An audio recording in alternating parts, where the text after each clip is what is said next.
Water's for whitetails. Obviously water is important, but I don't think it's as important as people think. I've even seen some water hole manufacturers where they're touting their latest and greatest water hole to put in the ground, and they're talking about obviously water. You know, deer need water on a daily basis to live and to survive. No, that's people. That's humans. Getting a little confused. Deer don't need to drink water every single day to survive. In fact, they can go weeks without water, even during the summertime, because the vegetation that they eat provides their moisture content. They process moisture, water a lot differently than people. So you can't assume just because people need water that whitetails need water to live every single day. I get a lot of questions about water. I have a lot of water hole videos in my playlist, my water hole playlist. I think it's 19 or 20 videos long and counting. One of the first videos that I created on this channel way back in the day was about water holes and water hole movement, because they're so fun to hunt over and they define deer movement. The thing about water, I get questions all the time. I have a creek, I have a river, I have a swamp on my land. Is water going to work for me? I have a ton of water hole strategies on the playlist. Everything about water. I started using water tanks before anybody else online that I could find anyways, back in the early 2000s. We've been using tanks for a long time. We started out with half-cut 55-gallon drums back in 2002, 3, 4, and putting those water holes out. We quickly found it wasn't enough. So when I see someone using a 20-gallon tank, a 30-gallon tank now 15 years later and saying you should try this, they obviously don't have a lot of water experience, because you need a lot more than that on a daily basis. But people ask all the time, I have water on my land, do I need water holes? It all depends on if those deer are bedded dry or not. So if the deer on your land are bedded dry and they're moving from dry bedding areas to food sources in the afternoon, then a water hole on the way to that food source is perfect if they're not crossing water to go there, or if they don't have to go out of their way a long distance to go to water. So for example, if you have water behind the bedding area and away from your afternoon food source, you don't want those deer exiting their bedding area, going the opposite direction of your afternoon food source where you're trying to supply that foundation of movement on your entire parcel, and they go to your neighbors to get water. A lot of times they're not coming back the opposite way to go to your food source. They're going to continue on in the same direction that the water presented itself from the bedding area, and they're not going to turn around. They're efficient creatures. They're just going to keep going. So if you have dry bedding areas and deer on the way to your afternoon food source, a water hole is perfect on the way there. People will say, I have a crystal clear creek like this. We just came over the top.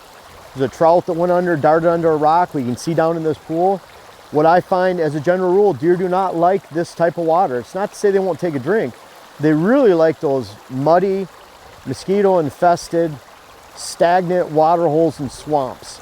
I was told that it might be the nutrients that are in there. I was told that it might also be the fact that a lot of this moving water right here is very cold. It's a shock to their system. They want to drink quick and move on. It's not like they're saddling up to a bar and they're having a few drinks and just socializing. They're not people. They're not humans. They're coming into the water. They want a quick drink and they're moving on. That's another reason why they don't want to come down to a spot like this that has deep banks. They don't want to get in here. They can't see out of here.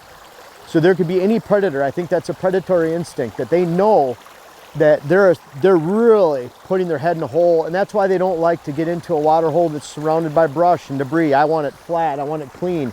If there's a steep hillside going up next to it, people are using to funnel water into that water hole. That's a good idea sometimes. A lot of times those water holes wash away, but at the same time, those deer do not want to put their head into a water hole against a steep bank where they can't see above the bank, even if it's only on one side. So a babbling brook, a crystal clear stream, a beautiful river that's rock filled and gravel filled like this one and filled with trout. This is not higher on the priority list for not only getting into below these banks, but also drinking out of. It could be the cold water that's a shock to their system.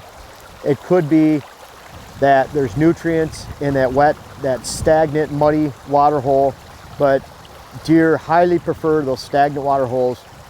And you don't have to have it crystal clear. People ask, how do you clean out your water holes? What do you do? I have mosquitoes in mine. It's mosquito infested. Don't put fish in it to clean it out. Don't put any anti-mosquito chemicals in there to clean the mosquitoes out. That's actually a bad thing. You just want that mud hole. You want that water. Mosquitoes, it's okay. again, during the entire spring, summer, and early fall, the deer are getting their moisture requirements met by the vegetation that they eat, by the forbs and forages, by the moisture-laden content. That's why deer love brassicas in areas where there's not a lot of water. That represents a brassica leaf is 80 to 85% moisture. Corn is 10, 12, 13% in late November. Not a lot of moisture. Beans are about the same. So when you have, whether it's clover, oats, rye, peas, late planted beans, brassica, they're all moisture laden. Deer love them. And that's why you see waterhole use pick up, especially around the rut, because bucks are getting thirsty, they're traveling. You can always tell when the pre-rut begins, when bucks start hitting the water at 9 in the morning, 11, 1 o'clock in the afternoon, middle of the day, you know the rut's starting, and that takes place around here between October 20th, 22nd every year. You can tell when those bucks are starting to be on the move and really start to prowl. It's not the peak of the rut, but it's at a time when their activity level picks up, and that's why they need more water. Think about the quality of your water that you're providing to whitetails. I like to rake out the walnuts that fall in the water, the leaves, the debris, the sticks. I like to get that out of there so you don't have a bunch of rotting stuff in there, sticks and leaves and debris. I don't mind mud in there. I don't mind it getting stagnant. I believe after that first frost hits, they really hit the water in the fall. I don't know if that has something to do with killing those bugs and debris that are in there, but they'll drink during the summertime at times, so it must not be that, but who knows?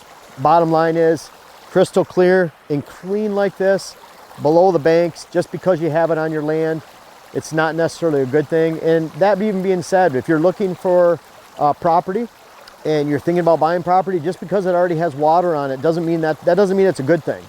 I wouldn't even consider that. In fact, we're looking at property right now in Minnesota and there's no water on it. And that's an awesome thing because I already have 2 water holes planned if we buy that property for that property.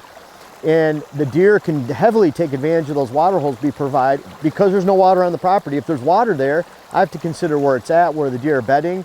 Maybe the water blocks off the movement from the dry bedding. Maybe I can't get into it. Maybe it's down low in a non-hunting location because of thermal swirling around and wind direction. So not having water on the property is a good thing. You can add it, make it muddy, make it stagnant, clean out the walnuts, clean out the sticks and leaves out of it. Even throw a little bit of dirt in there and mud.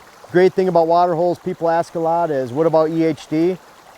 Natural water holes and mud holes are way worse. That midge has to propagate in the cracked mud and drying mud of the late summertime. And in a plastic tank water hole, guess what? You don't have that receding line of mud and cracked mud to expose those cracks where the midge can actually live in and propagate and actually build the EHD. And at the same time, there's always water somewhere where they're going to hit where there's EHD.